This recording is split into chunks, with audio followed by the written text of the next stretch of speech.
Good morning to all. 8th class, page number 70, 70. वर्णमाला.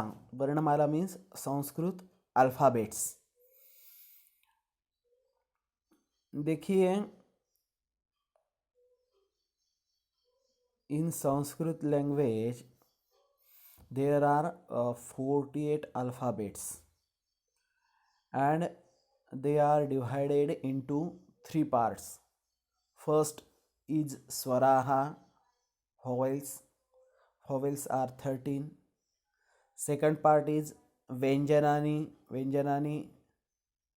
consonants 33. And third part is Swarashritau.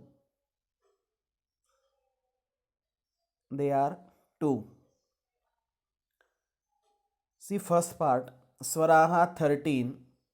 ह्रस्व स्वराः, दीर्घ स्वराः, संयुक्त स्वराः, संयुक्त दीर्घ स्वराः.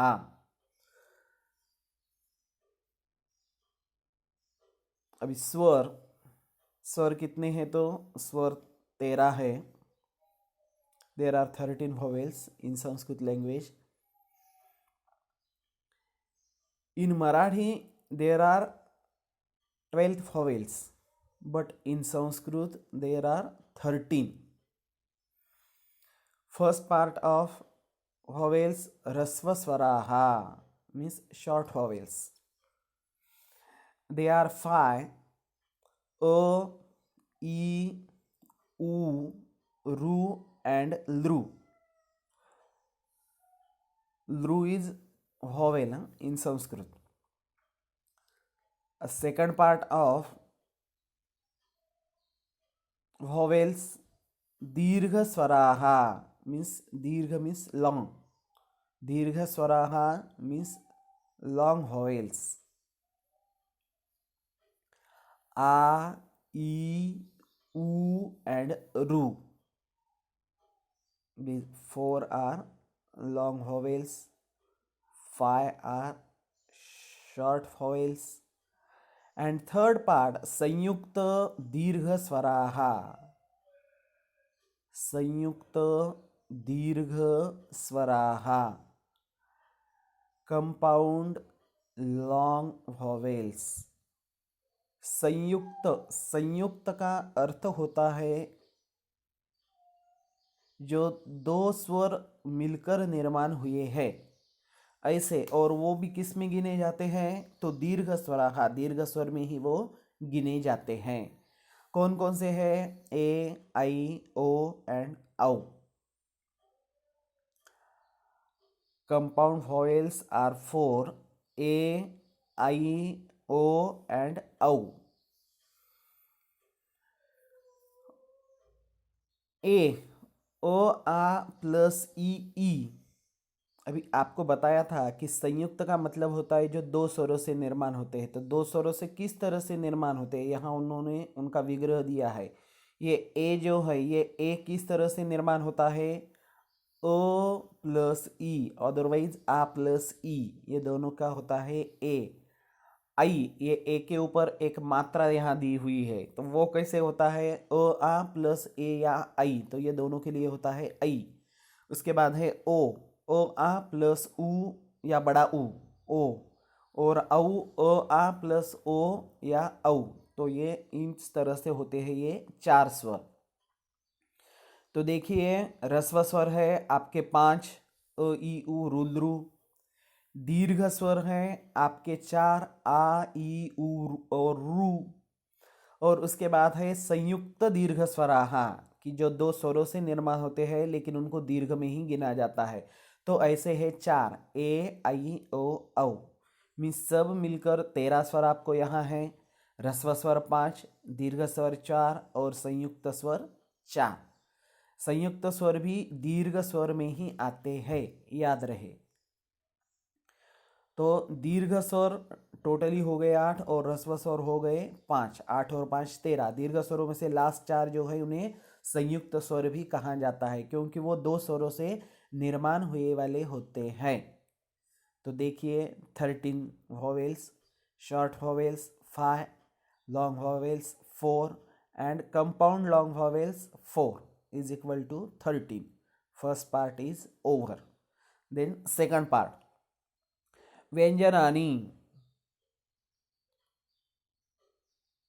There are 33 consonants in Sanskrit language. They are divided into two parts. First is Vargiya Vyanjanani and second is Avargiya Vyanjanani. कवर्गीय व्यंजनानी, देखिए व्यंजन व्यंजन जो है वो संस्कृत में 33 व्यंजन है, और वो भी जिस तरह से स्वर 3 भागों में डिवाइड थे उसी तरह से ये भी 2 भागों में डिवाइडेड है। तो उसका फर्स्ट भाग है वर्गीय व्यंजन।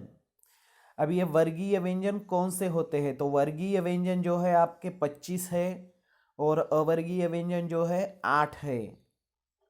अब ये देखिए 25 कौन से है वर्गीय व्यंजन, ये देखिए क ख ग घ ङ। अब ये यहाँ थोड़े से ये है, आपको देखिए उच्चारण किस तरह से करना है ये आपको आना चाहिए स्ट्रिक्टली, क्योंकि संस्कृत में जो है वह उच्चारण को बहुत ज़्यादा महत्व होता है। तो ये देखिए क ख ग घ, ये तो आपको पता है। ये लास्ट का जो है इसको ड नहीं बोलेगा कोई, उसको आपको ग बोलना है, लेकिन नाक से, ग जैसा उच्चार है लेकिन नाक से, ङ। तो इस तरह से आपको बोलना है। ये बहुत इम्पॉर्टेंट है, क्योंकि संस्कृत का उच्चारण करते समय ये आपका पूरा देखा जाता है कि आप कैसा उच्चारण कर रहे हो। अभी दूसरी लाइन है च छ ज झ ञ।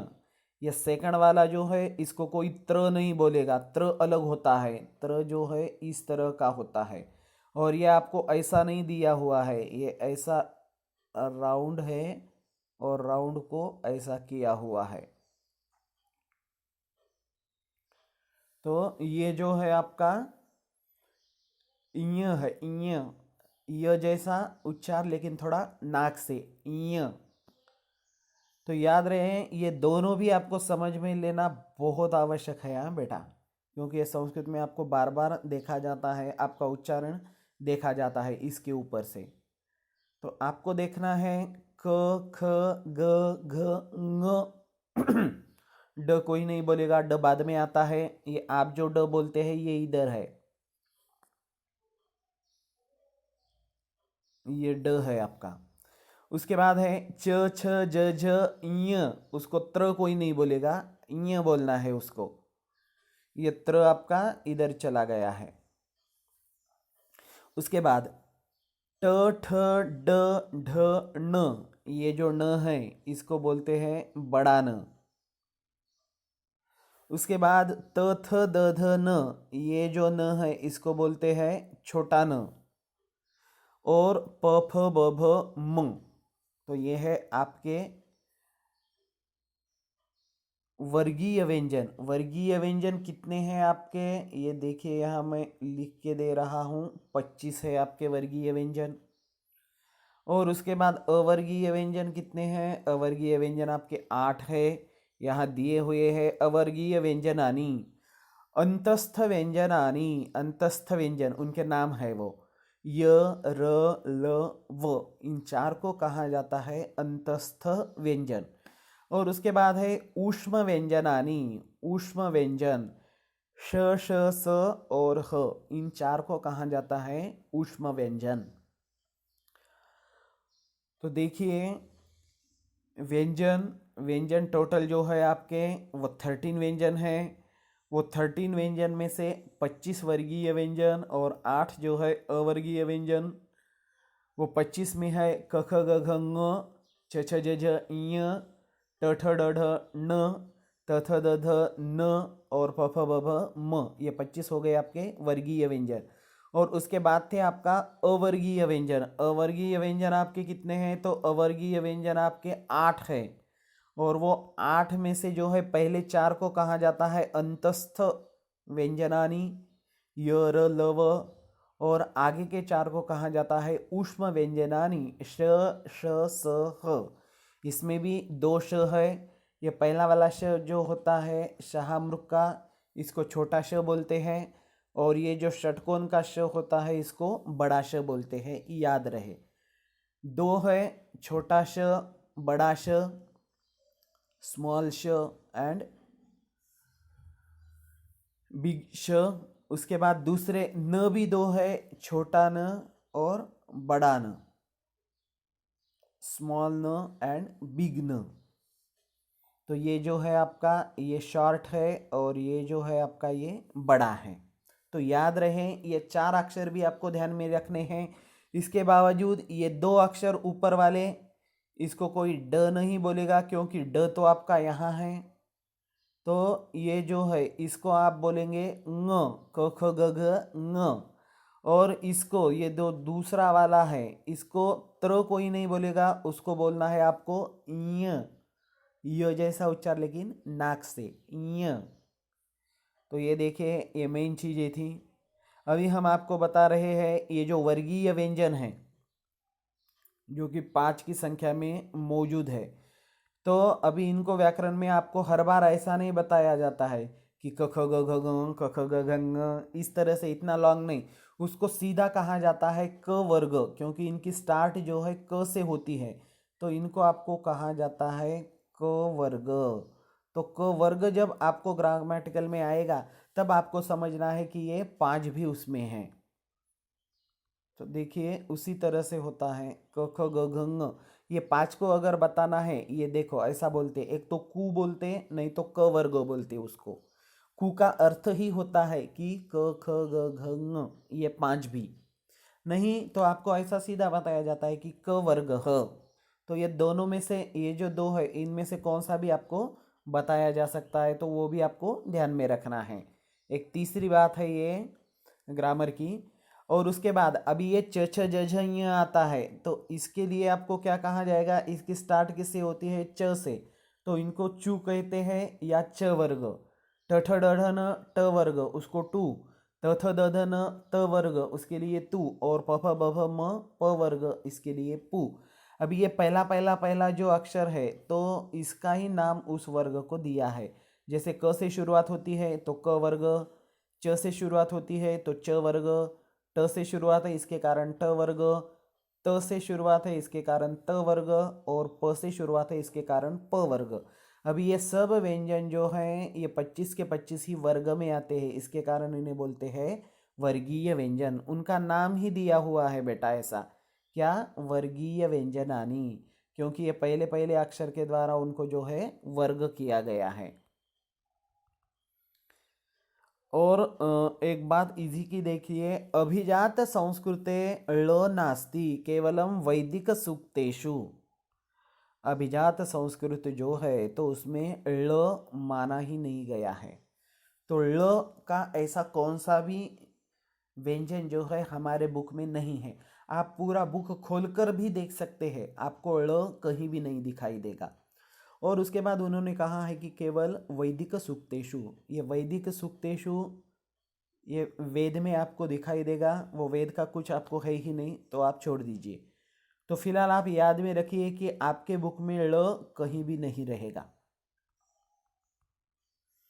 तो देखिए यह था आपका दूसरा part, the second part of Sanskrit alphabet. And now we will see third part. Third part is स्वराश्रितौ। स्वराश्रितौ, there are two स्वराश्रितौ, first is अनुस्वार and second is विसर्ग। अभी स्वराश्रितौ जो है यह संस्कृत में 2 है। तो यह स्वराश्रितौ इनको क्यों कहा जाता है, क्योंकि अनुस्वार और विसर्ग जो है वह स्वर के बाद ही आते हैं, इसके कारण उन्हें कहा जाता है स्वर आश्रितो। आश्रितो मीन्स उसके ऊपर वो आधार से या उसके आधार से, स्वर के आधार से वो रहते हैं, इसके कारण उन्हें कहा जाता है स्वराश्रितो। और ये कितने हैं, तो ये 2 है। अनुस्वार, अनुस्वार कहाँ लिखा जाता है, ये रेखा के ऊपर, ये शिरोरेखा है, ये शिरोरेखा के ऊपर जैसे हम लिखते हैं, तो ये देखिए इस तरह से लिखते हैं।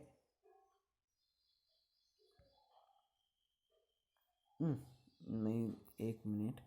देखिए अनुस्वार हम जब देखते हैं तो किस तरह से देते हैं, ये हो गया कंठ, इस तरह से। तो ये है आपका अनुस्वार। तो ये जो है आपकी, ये है शिरोरेखा और उसके ऊपर, इसके कारण ये दिया है आड़ी रेख और उसके ऊपर, तो ये शिरोरेखा बोलते हैं उसके। जो अक्षर के ऊपर रेख दी जाती है उसके ऊपर लिखते हैं अनुस्वार। और विसर्ग जो है, तो विसर्ग आपके नाम के सामने लिखा जाता है, जैसे देवः, देव, और उसके बाद आपको दिया जाता है विसर्ग। देखिए यहाँ नहीं लिखने जा रहा है, थोड़ा अलग लिखते हैं। अनुस्वार भी आपको पता है, और इसके बाद है अभी आपका विसर्ग। ये आपने लिखा है, 1000 बार आपने लिखा है, देवः, देवौ, देवाः। तो ये लास्ट में, व के लास्ट में व पूरा है, मतलब यहाँ अ है। तो इन शॉर्ट में आपको बताना चाहते हैं, अनुस्वार और विसर्ग जो होता है वह स्वर के ऊपर ही डिपेंड होता है, इसके कारण इनको कहा है स्वराश्रितो। तो ये कितने हैं, 2 हैं। तो अभी देखिए आपके जो 48 वर्ण हमने कहे थे, टोटल कितने हैं वर्ण संस्कृत लैंग्वेज में, how many alphabets in Sanskrit language, there are 48 alphabets in Sanskrit language, and they are divided into 3 parts. First is vowels 13, consonants 33, 33 plus 13 is equal to 46, and 2 swarashrito is equal to 48. तो ये हो गया है आपका संस्कृत वर्णमाला, संस्कृत अल्फ़ाबेट। तो देखिए ये बहुत इंपॉर्टेंट है, आपको 9th क्लास में भी ये आती है और 10th क्लास में भी इसके ऊपर आपको क्वेश्चन पूछे जाते हैं। तो आप इसको अच्छी तरह से पढ़िए, बार बार वीडियो देखिए, क्योंकि ये थोड़ा किंचित सा आपको हार्ड लगेगा, लेकिन कुछ भी हो जाए तो भी ये आपको अच्छी तरह से देखना है, अच्छी तरह से इसको आपको समझ कर लेना है। अगर नहीं समझ में आता है तो आप मुझे डायरेक्टली कॉल करके पूछ सकते हैं। थैंक्स, धन्यवाद।